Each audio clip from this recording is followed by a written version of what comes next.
अस्सलाम वालेकुम। भाई मुझे थोड़ा सा शहद दे दें, मुझे शदीद ज़रूरत है। मुझे एक बीमारी है, इसका इलाज शहद से मुमकिन है। अफसोस मेरे पास इस वक्त शहद नहीं है। वैसे शहद आपको मिल सकता है, लेकिन आपको कुछ दूर जाना पड़ेगा। मुल्क शाम से एक बड़े ताजर का तजारती काफ़िला आ रहा है। वो ताजर बहुत अच्छे इंसान है। मुझे उम्मीद है वो आपकी ज़रूरत के लिए शहद ज़रूर देंगे। ज़रूरतमंद ने इनका शुक्रिया अदा किया और शहर से बाहर निकल आया ताकि काफ़िला वहाँ पहुँचे तो ताजर से शहद के लिए दरख्वास्त कर सके। आखिर काफ़िला आता नज़र आया और फ़ौरन उठा और इसके नज़दीक पहुँच गया। इस काफ़िले के अमीर के बारे में पूछा। लोगों ने खूबसूरत और बारूद चेहरे वाले शख्स की तरफ इशारा कर दिया।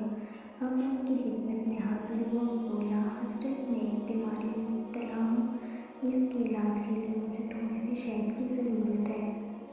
उन्होंने फ़ौरन अपने गुलाम से फरमाया, जिस ऊँट पर शहद की 2 मटके लदे इनमें से एक मटका इस भाई को दे दे। गुलाम ने यह सुनकर कहा, आका अगर एक मटका इसे दे दिया तो ऊँट पर वज़न बराबर नहीं रह जाएगा। ये सुनकर उन्होंने फरमाया, तब फिर 2 मटके उन्हें दे दी। ये सुनकर गुलाम घबरा गया और बोला, आका ये इतना वज़न कैसे उठाएगा। इस पर आका ने कहा, तो फिर ऊँट भी इसे दे दो। गुलाम फ़ौरन दौड़ा और वो मटकों के साथ इसके हवाले कर दिया। वो ज़रूरतमंद दान का शुक्रिया अदा करके ऊँट की रस्सी थाम कर चला गया। वो हैरान भी था, दिल से बेतहाशा दुआएं भी दे रहा था। वो सोच रहा था, ये शख्स किस कदर सही है। मैंने इससे थोड़ा सा शहद मांगा, इसने मुझे 2 मटके दे दिए। मटके ही नहीं, वो ऊँट भी दे दिए जिस पर मटके लदे हुए थे। इधर गुलाम अपने आका की खिदमत में हाजिर हुआ। आका ने गुलाम से कहा, जब मैंने तुमसे कहा इसे एक मटका दे दो तुम नहीं गए, दूसरा मटका देने के लिए कहा तो भी तुम नहीं गए। फिर जब मैंने ये कहा कि ऊँट भी इसे दे दो तुम दौड़ते हुए चले गए, इसकी क्या वजह थी।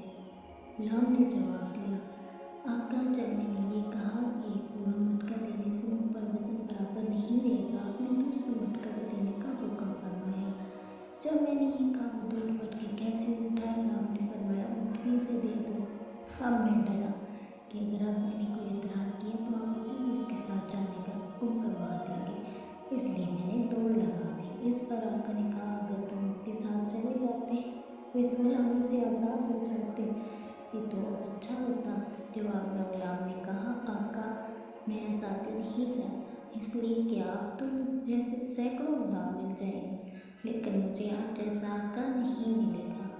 मैं आपकी गुलामी में रहने को आज़ादी से ज़्यादा पसंद करता हूँ। आपको मालूम है ये आका कौन थे? ये हज़रत उस्मान गनी थे। अगर आपको वीडियो अच्छी लगी तो लाइक करें, चैनल को सब्सक्राइब करें और साथ लगे बेल आइकन को ज़रूर प्रेस करें। शुक्रिया।